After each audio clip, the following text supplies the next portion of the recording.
Hello everyone, welcome to another Fallout 76 video, and today it's time for a patch 7 overview where I'm going to present you quite some things that have changed. What is it, you wonder? Well, stay tuned and you will find out soon enough.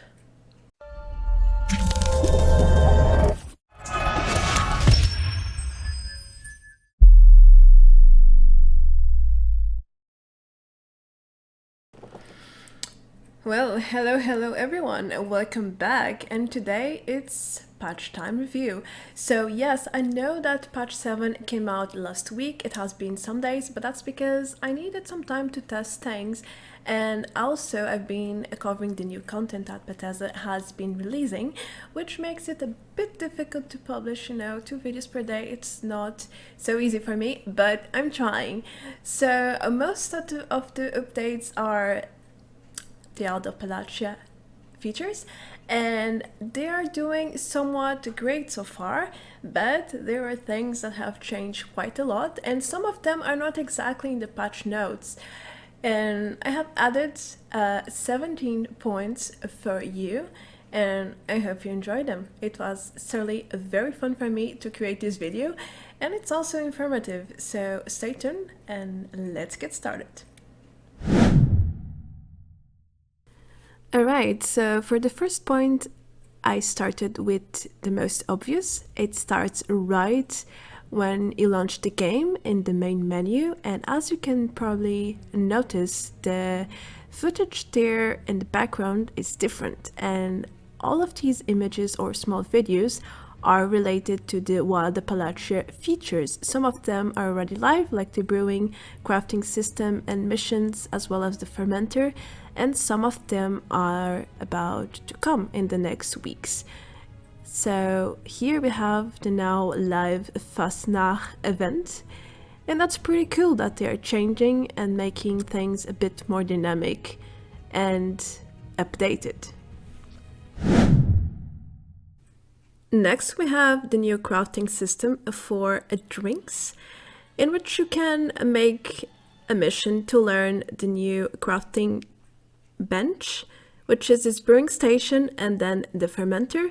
And that's really cool because now you no longer have to go around the entire world to look for certain drinks.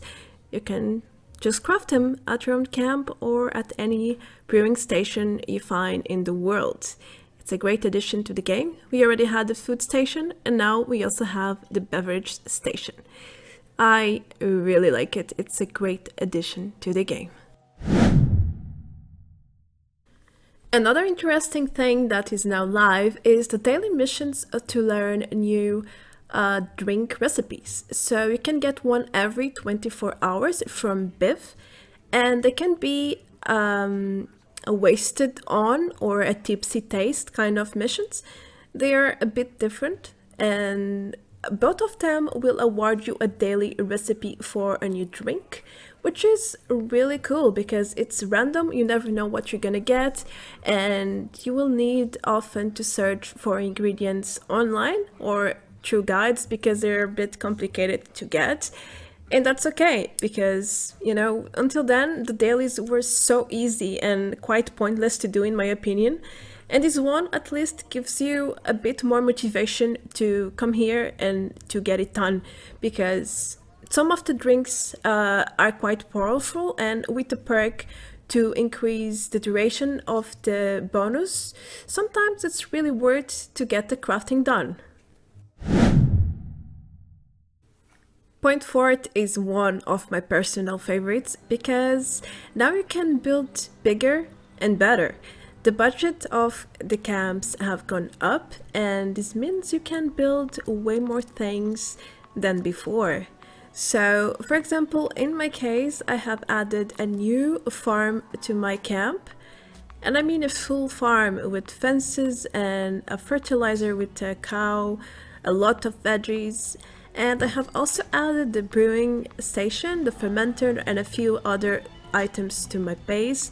And I still have some space for more, and before I was at 98% of my entire budget, so it does really make a difference. In case you are wondering, the changes were not that big. But you are not able to build more because the budget has been increased in theory.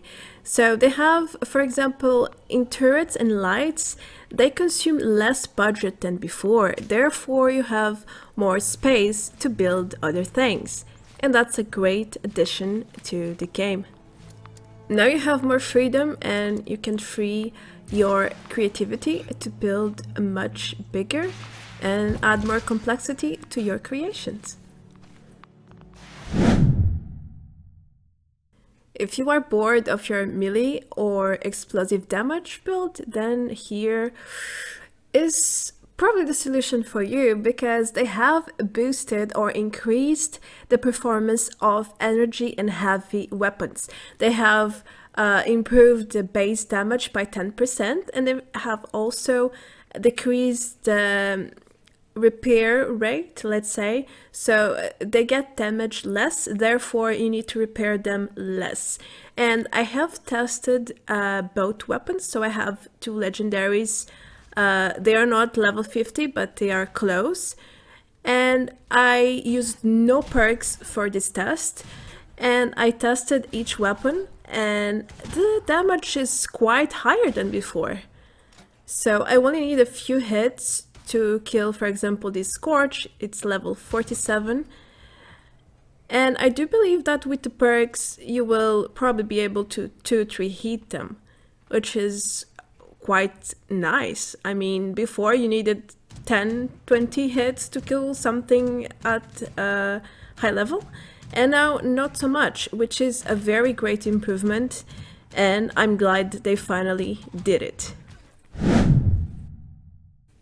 If you open your map, you have probably noticed that there is a challenge tracking system now, and you can basically track any challenge you want, no matter if it's a daily, weekly, or if it's about the survival or combat systems. You can just choose what you want to track and to make sure that you are working on the progress of that same challenge. And that's a very nice touch to the game, because before you had to always open your map, go to challenges, and then go to the section that your challenge is located, and then select the challenge to see your progress or to see what you have to do for new challenges, which was quite annoying and a true waste of time. So now it's a bit more simplified, and that's a great thing. Also, when you do a progress in your challenge, you will get notified by the system with a sound and a small message on your left side. This one can be a bit tricky, and maybe most of you are not aware of it yet, but now you can report players. All you have to do is access your map, select the player, and then you will see this new option at the bottom called Report. And then you can choose a reason to report the person, and they have the usual options such as harassment or a bad name or cheating, or as the last one, I'm not sure what they mean with real world threat, but okay, that's a great thing. And now we can finally report people who are breaking the rules. Have you checked your map and asked yourself, hey, did they change the goddamn player icons? Yes, they made it a little bit bigger, and they have also changed the bounty icon. As you can see, it's very different than before.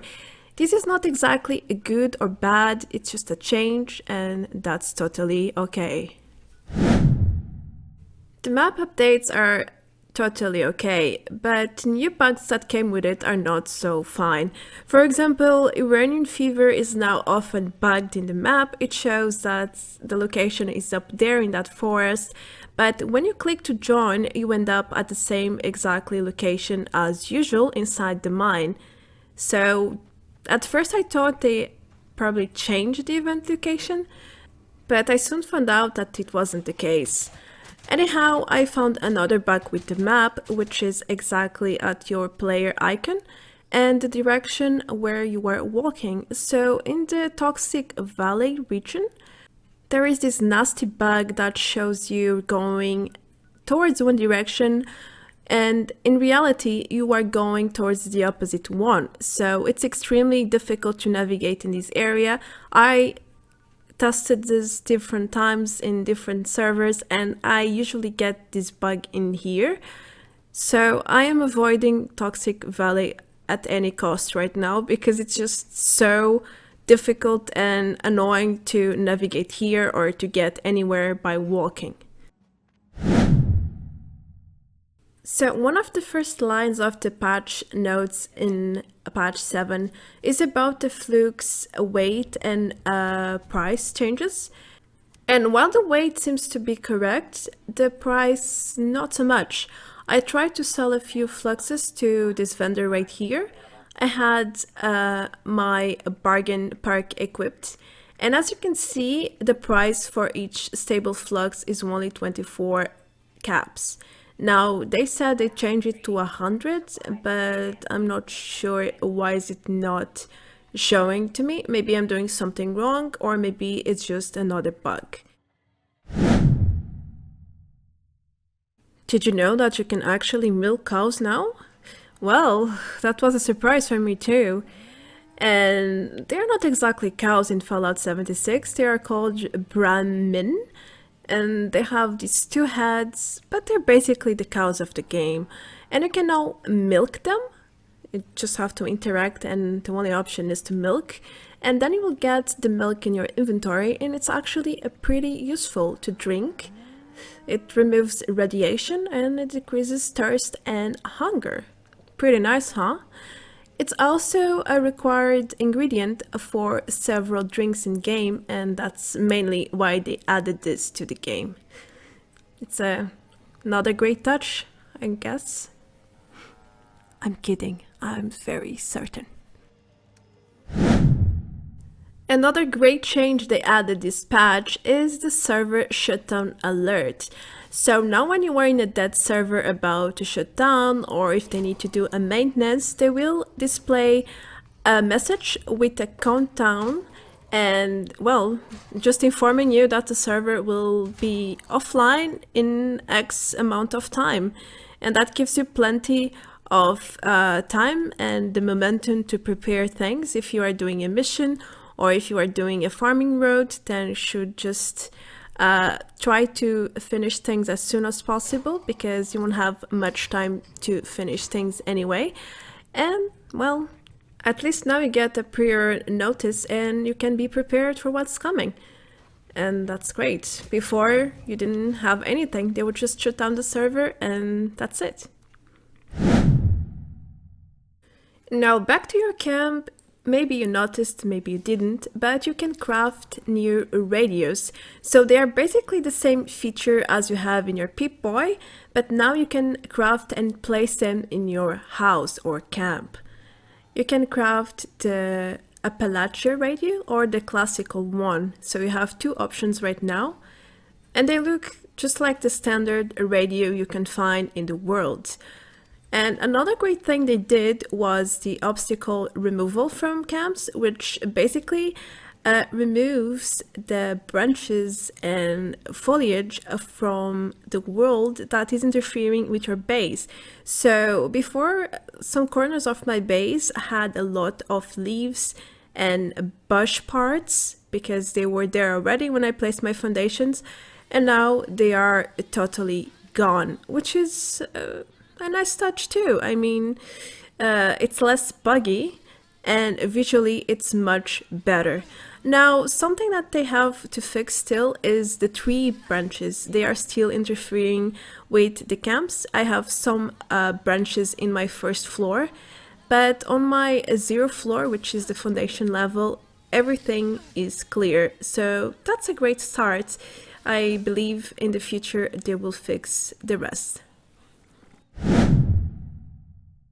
Bethesda has also added a quick update to the change appearance mode, and now you can basically see the atomic shop entries there when you are trying to change the appearance of your character. So for example, if you go to the extras and you click on the tattoos, face tattoos, you will see all the entries that are part of the shop. It's the exact same for the paints, and I do believe for hairs too, and well, Anything else you can pretty much add to your character through the appearance change settings. Another small change they did was to the Pip-Boy radio, and it's located in your audio settings. They have basically added this option here, which allows you to control the audio volume for your radios in-game. They have also done something to the voice chat. I think they changed the volume bar a little bit, and that's totally fine. I don't really see a difference, maybe because I had the voice chat maxed out before, but I do have the impression that I hear people better in game now, so they maybe increased the voice chat volume. Just a little guess here. Something really interesting that I found is that last week in the patch 7 we did around 20 gigabytes of updates, and there didn't seem to be that many new things at the time, but that's because they have added most features to the game already, but they are not unlocked yet. For example, I found these notes at Helvetia, the town where the Fastnac event is now live, and I found it almost a week ago. So they seem to have added the features to the game already, and they're waiting for the due dates to release them, that's what I think. I also found these bunker here in the middle of nowhere, and there's a purple tag in the door. It doesn't even say which number the vault will be, but I do believe it will be a part of the one of the Palatia features, so maybe it will be some sort of mine or underground facility, because in the trailer there are numerous references to some sort of content that will be located underground. But not everything is a sea of roses. I have found way too many bugs lately, especially after patch 7. And it comes in all shapes and forms. For example, in here, I went to the White Spring Golf Club to do a farming road that I love to do, which you can check the guide in the link up there. And this ghoul rushed into me and I was stuck inside the wall, I think. I couldn't move, I couldn't exit my power armor, I couldn't teleport away because there are usually enemies around. So relogging was the only solution. I also got to experience the best new haircut in Fallout 76. It's this fancy half bald haircut that seems to be leading somewhere on the back, but it doesn't. Yeah, it's a very silly bug with hats, by the way. I found several events that were extremely bugged, like this one, the messenger. It started quite fine, but then the robot stayed here forever until the end of time. He didn't move. I sat here for another 10 minutes just to be sure. And nope, he never moved from here. Then I found this power armor ultra epic legendary bug that I'm not even sure how to describe, because the weapon is basically gone, the head is laying on the floor, and the back is standing still. I really don't know. You can also find glitch people that go off the map and keep coming back to their camps, and it's a loop. It's going on over and over and over. But it only gets worse. I also found many bosses like this one. In this case, he exploded right after he died, which is not supposed to, and then the loot was gone. Like, it evaporated into thin air, the body was nowhere to loot. And I have been experiencing this several times. It's getting quite frustrating, actually. I also found numerous turret bugs, like this one. I went back to my home or camp and my turret was shooting at me. It had the red name, but I never understood why this happened, honestly. Alright, and that's everything I have for you today on the part 7 points that have drastically changed, or at least a little bit, you know. But yeah, I think my favorite is the budget that has increased. I was able to kind of expand my base. I have a farm now. I added more little details inside my base, and that's great because before the budget was so tight that you couldn't do much. Even if you build a somewhat small base, but if you use great materials instead of just wood, then you are quite limited. But that's a great change in my opinion. Also, the weapons, now you have a chance to build new things. I didn't do it myself yet because I don't have the skills, but I really think it's viable to go into an energy weapon or a heavy weapon build right now. I think it can actually work. And that's not only that, I mean, there's so many things going on right now. I'm particularly enjoying the new updates. I am doing the dailies for the brewing system, and every day is a new challenge. Some of the drinks are easy, some not so much, but that's part of the game, and I do enjoy a great challenge. So that's going to be all for me. I am Marta Branco. Thank you so much for watching. If you enjoyed the content, don't forget to leave a comment below, and if you're not subscribed yet, please click the button down there and subscribe to my channel. I will be very thankful to you. Other than that, I will see you in the next video. Bye bye!